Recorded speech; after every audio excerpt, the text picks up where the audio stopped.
Good evening students. मैं Amrita Singh, assistant professor public administration, government MS college.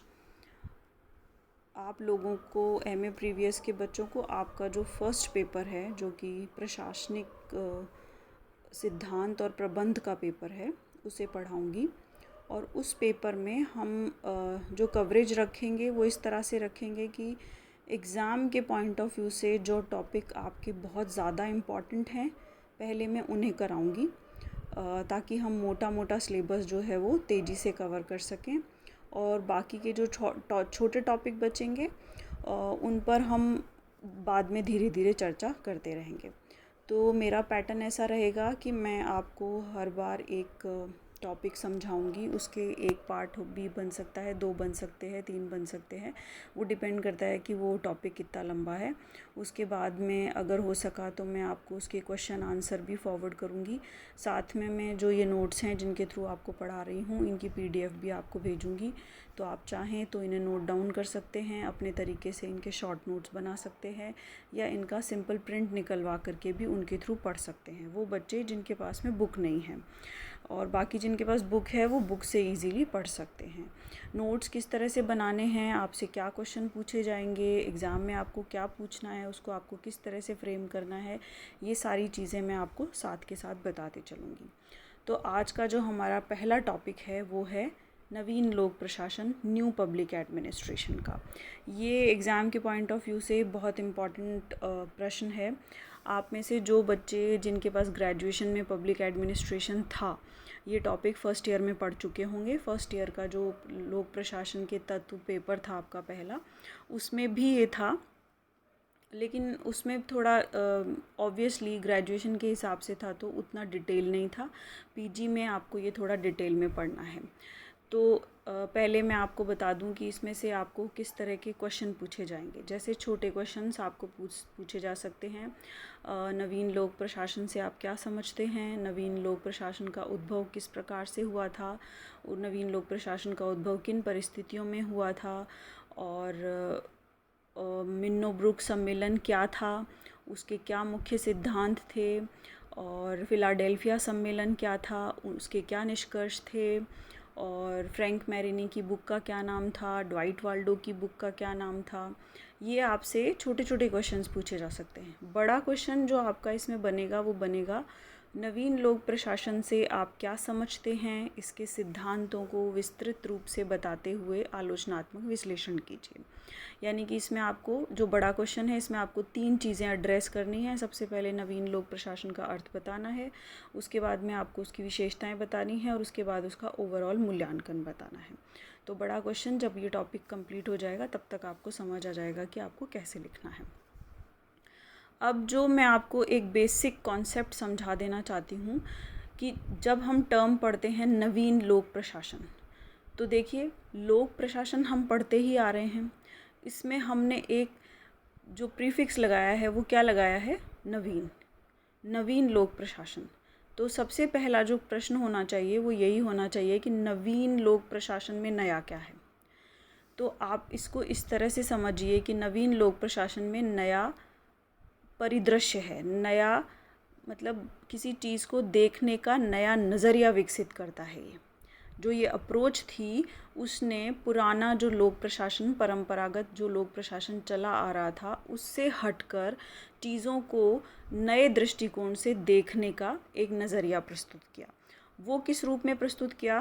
पुराना वाला जो लोक प्रशासन था वो 3 ईज़ में बिलीव करता था, यानी कि कार्यकुशलता, मितव्ययता और दक्षता।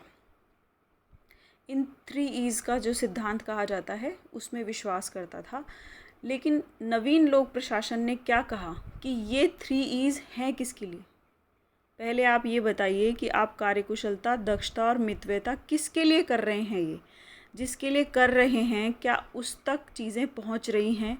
ये भी तो समझो, ये भी तो जानो, ये भी तो रिसर्च करो कि जिसके लिए कर रहे हो उस तक पहुंच भी रहा है या नहीं पहुंच रहा है।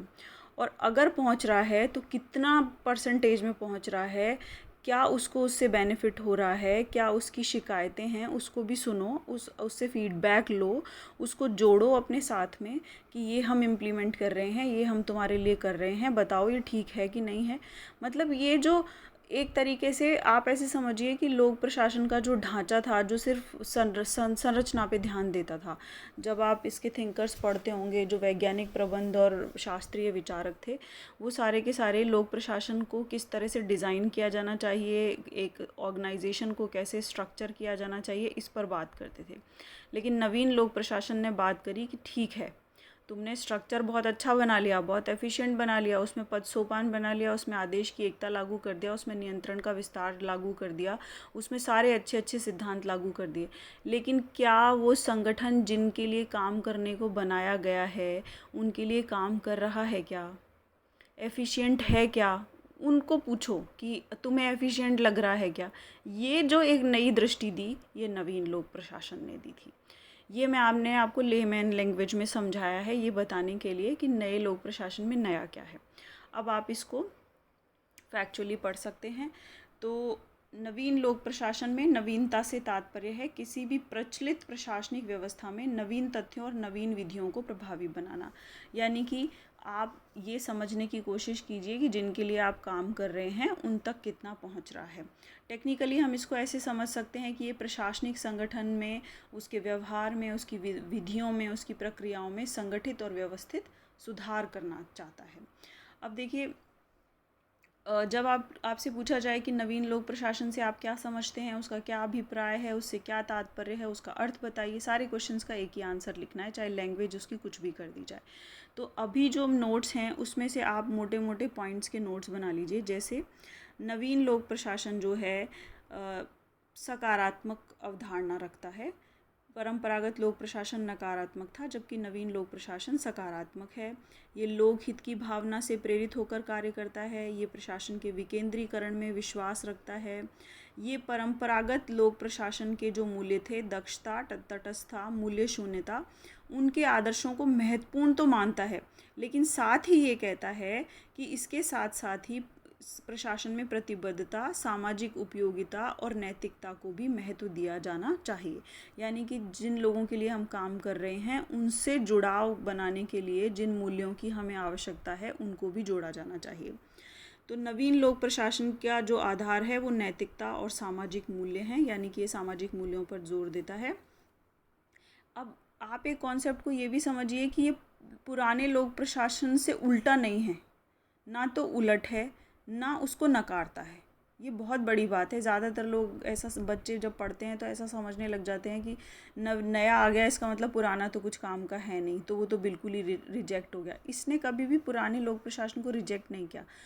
एक तरीके से आप ये समझिए कि नया लोक प्रशासन पुराने लोक प्रशासन के लिए पूरक व्यवस्था के रूप में सामने आया था कि देखो, तुमने यहाँ तक तो बहुत अच्छा कर लिया और हम इस बात से अग्री हैं कि ये सब कुछ होना चाहिए, लेकिन इससे आगे बढ़कर अब हमें ये समझने की ज़रूरत है। तो ये एक तरीके से पूरक व्यवस्था के रूप में सामने आता है। तो ये इसकी जो मुख्य धारणा है वो ये है कि ये समाज में व्यापक रूप से संस्थानीकरण को महत्व देता है, जिससे कि सामान्य जनता प्रशासन में अधिकाधिक हिस्सा ले सके और राष्ट्रीय समस्याओं के प्रति जागरूक हो सके। यानी कि वो कहते हैं कि आप जिनके लिए काम कर रहे हैं उनसे जुड़िए और उनको खुद से जोड़िए। तो जो अब उसके बाद के जितने भी नवीन लोक प्रशासन के बाद के प्रशासन में जितने भी डेवलपमेंट हैं, वो ज़्यादातर पारदर्शिता पर और जन सहभागिता पर काफ़ी फोकस रखते हैं, और जितनी भी नई विधियां और आप देखेंगे अपनाई गई हैं, वो ज़्यादातर इन दो कॉन्सेप्ट पे ही काम करती हैं। तो इस अब दूसरा जो पॉइंट है इसमें है कि नवीन लोक प्रशासन का उद्भव और विकास कैसे हुआ था। तो देखिए, उद्भव को तो आप इस तरह से समझिए कि लोक प्रशासन, क्योंकि लोक प्रशासन अमेरिका उसकी जन्मस्थली है, अमेरिका से ही इस विषय का जन्म हुआ है, और जितने भी विचार उसमें विकसित हुए हैं ज़्यादातर अमेरिकन ही माने जाते हैं। तो जो नवीन लोक प्रशासन है उसका जन्म जो है 70 के दशक में हुआ था। उससे पहले क्या था, अमेरिका और वियतनाम के बीच में युद्ध चला है काफ़ी लंबा। तो एक जो है उसके लिए टर्म यूज़ की जाती है युद्धोन्मुख प्रशासन, यानी कि अमेरिका का जो उस वक्त प्रशासन था वो युद्ध की ओर उन्मुख प्रशासन था। यानी कि प्रशासन सारी वो गतिविधियों को ज़्यादा महत्व देता था, जो युद्ध को सही रूप से संचालित करने पर फोकस होती थी। आम जनता की समस्याओं के प्रति उतने जागरूक वो रह नहीं गए थे। तो इससे वहाँ की जनता में बहुत ज़्यादा असंतोष पैदा हो गया था। बहुत मतलब लोगों को बेसिक चीज़ों के लिए भी बहुत परेशानियाँ होने लगी थी। तो वो जो टाइम चल रहा था उथल पुथल का, उस समय का जो समय काल था, उसमें ये विकसित हुआ है। और इसके लिए 4 स्टेप बहुत इम्पॉर्टेंट हैं। देखिए, हनी प्रतिवेदन जो कि 1967 में आया था। लोक प्रशासन के सिद्धांत और व्यवहार पर सम्मेलन जो कि फिलाडेल्फिया सम्मेलन के नाम से जाना जाता है, ये भी 1967 में हुआ था। फिर मिन्नोब्रुक सम्मेलन हुआ 1968 में, और उसके बाद फ्रैंक मैरिनी और ड्वाइट वाल्डो के प्रकाशन आए थे, उनकी बुक्स आई थी। तो ओवरऑल जब नवीन लोक प्रशासन को स्थापित किया गया, उसमें ये 4 स्टेप्स जो थे वो बहुत महत्वपूर्ण थे। तो आपको छोटे क्वेश्चंस में पूछा जा सकता है कि हनी प्रतिवेदन से आप क्या समझते हैं, उसकी मुख्य सिफारिशें क्या थी। तो हम पढ़ेंगे हनी प्रतिवेदन। हनी प्रतिवेदन, जॉन सी हनी ने इसकी अध्यक्षता की थी और अपना प्रतिवेदन प्रस्तुत किया था। क्या प्रतिवेदन का नाम क्या था? सार्वजनिक सेवाओं संबंधी उच्च शिक्षा पर प्रतिवेदन। सार्वजनिक सेवाओं संबंधी उच्च शिक्षा पर प्रतिवेदन। आप में से जो बच्चे नेट की तैयारी कर रहे हों, पब्लिक एडमिनिस्ट्रेशन से नेट करना चाहते हों, वो इन क्वेश्चंस को हाईलाइट कर सकते हैं। आपसे नेट में इस तरह के क्वेश्चंस पूछे जाते हैं कि जॉन सी हनी ने जो प्रतिवेदन प्रस्तुत किया था उसका विषय क्या था, तो आपको ये याद होना चाहिए। या हनी प्रतिवेदन किसने दिया था? तो जॉन सी हनी ने दिया था। हनी प्रतिवेदन किस साल था? 1967 में था। ये क्वेश्चन मतलब जो मैच करने के लिए आते हैं, या 1 2 3 इनमें से कौन से सही हैं, इस तरह के जो बनाए जाते हैं, उसमें ये क्वेश्चन डिज़ाइन किए जाते हैं। तो इसने क्या जोर दिया था? इसने जोर दिया कि लोक प्रशासन के क्षेत्र को विस्तृत और व्यापक बनाइए। क्योंकि ये हायर एजुकेशन में पब्लिक एडमिनिस्ट्रेशन को कैसे प्रमोट किया जाना चाहिए, इस पर प्रतिवेदन था। तो ऑब्वियसली इसकी सारी सिफारिशें इस बात पर केंद्रित हैं कि हायर एजुकेशन में क्या किया जाना चाहिए। तो उन्होंने कहा, सबसे पहले तो लोक सेवा शिक्षा संबंधी राष्ट्रीय आयोग की स्थापना कीजिए, जिससे कि प्रशासन के लिए शिक्षित मानव शक्ति उपलब्ध कराई जा सके। दूसरा, शासकीय और सार्वजनिक मामलों से संबंधित शोध कार्य जो व्यक्ति कर रहे हैं, आप उनको आर्थिक सहायता दीजिए ताकि उन शोध कार्यों को बढ़ावा मिल सके। लोक प्रशासन में जो बच्चे पीजी डिग्री हासिल कर लेते हैं, उनको छात्रवृत्ति दी जानी चाहिए ताकि वो आगे पढ़ने के लिए प्रेरित हो सकें। इसको जो जीविका के रूप में अपनाते हैं, उन्हें भी छात्रवृत्तियाँ दी जानी चाहिए। इसमें इसके जो कार्य हैं लोक प्रशासन के, उसमें कार्यपालिका, विधायिका और न्यायपालिका, तीनों में जो शोध हैं उनको महत्व दिया जाना चाहिए। यानी कि सिर्फ कार्यपालिका पर ही नहीं ध्यान दिया जाना चाहिए। लोक प्रशासन और सार्वजनिक मामलों के विद्यालयों को भी उदारतापूर्वक सहायता दी जानी चाहिए। और नवीन लोक प्रशासन कार्यक्रम के लिए नवीन परामर्शदात्री सेवा आरंभ की जानी चाहिए। तो ये हनी प्रतिवेदन था। इस पर मिश्रित प्रतिक्रिया आई थी, कुछ का स्वागत किया गया था, कुछ का तीव्र आलोचना हुई थी। उसके बाद दूसरा डेवलपमेंट जो आता है वो फिलाडेल्फिया सम्मेलन के रूप में आता है, जो कि 1967 में था। अब देखिए, इसमें आप ध्यान रखिएगा, पहली बात तो ये किसने ऑर्गेनाइज़ किया था? ये किया था अमेरिकी राजनीतिक विज्ञान और समाजशास्त्र परिषद ने किया था। इसकी ऑर्गेनाइजिंग जो एक तरीके से कह सकते हैं काउंसिल थी, वो क्या थी, उसका नाम क्या था? अमेरिकी राजनीतिक विज्ञान और समाजशास्त्र परिषद। इसकी अध्यक्षता किसने की थी? जेसी चार्ल्सवर्थ ने की थी, और इसे फिलाडेल्फिया सम्मेलन के नाम से भी जाना जाता है। देखिए, नाम से पता चल रहा है लोक प्रशासन और सिद्धांत और व्यवहार संबंधी। तो इसका मतलब है कि इसने उसकी थ्योरी पे और उसके प्रैक्टिकल के जो बीच में जो गैप है, उसको किस तरह से फिल किया जाना चाहिए, इस पर अपनी सिफारिशें दी थी। तो इस सिफारिशों में इसने क्या कहा?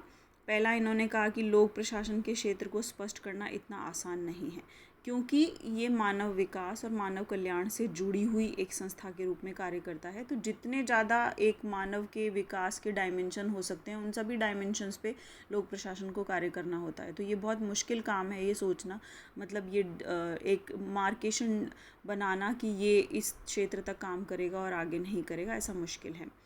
फिर उसके बाद है कि कतिपय परिस्थितियों में लोक प्रशासन नीतियाँ भी बनाता है। तो नीति निर्माण और लोक प्रशासन में विभाजन उचित नहीं है, उन्हें अलग नहीं किया जाना चाहिए। दूसरा है कि लोक प्रशासन को राजनीति विज्ञान से पृथक माना जाना चाहिए। लोक प्रशासन और वाणिज्य प्रशासन का प्रशिक्षण एक साथ नहीं होना चाहिए, यानी कि मैनेजमेंट की ट्रेनिंग और पब्लिक एडमिनिस्ट्रेशन की ट्रेनिंग साथ में नहीं होनी चाहिए।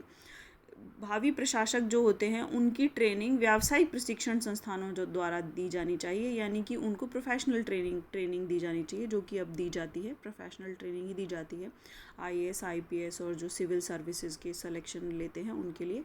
लोक प्रशासन में प्रशिक्षण कार्यक्रम जो दिए ऑर्गेनाइज किए जाते हैं, उनका उद्देश्य सिर्फ ये नहीं होना चाहिए कि मैनेजमेंट स्किल इम्प्रूव कर दी जाए, बल्कि उनमें सामाजिक चेतना का विकास करने पर भी बल दिया जाना चाहिए।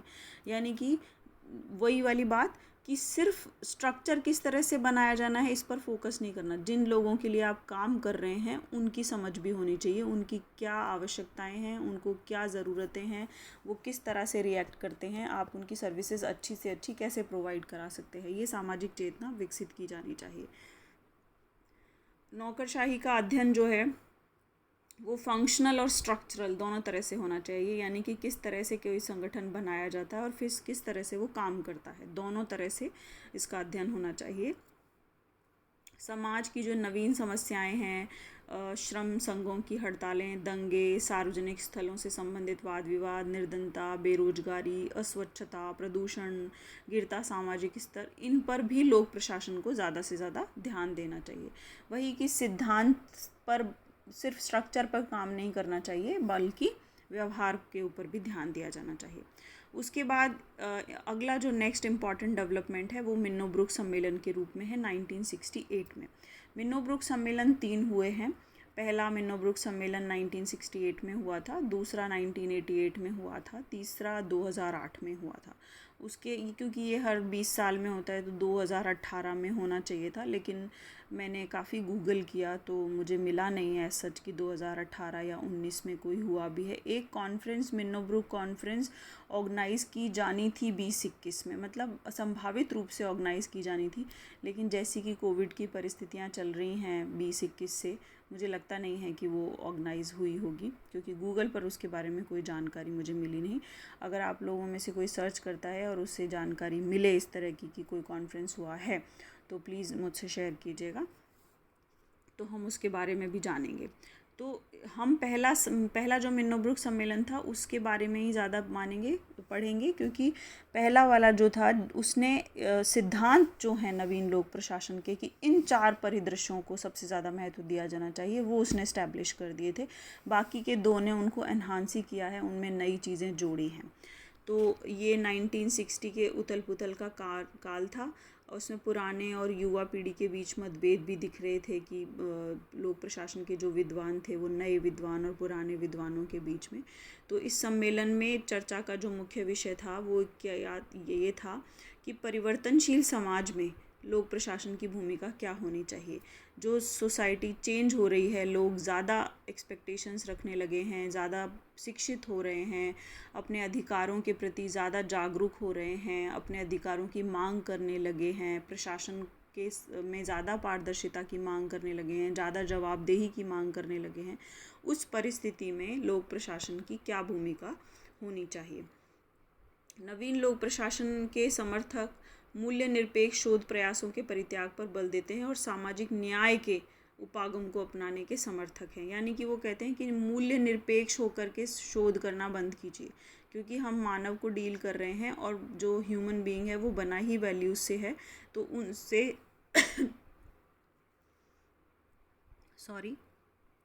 उनसे हटकर हम कोई भी प्रयास नहीं कर सकते हैं।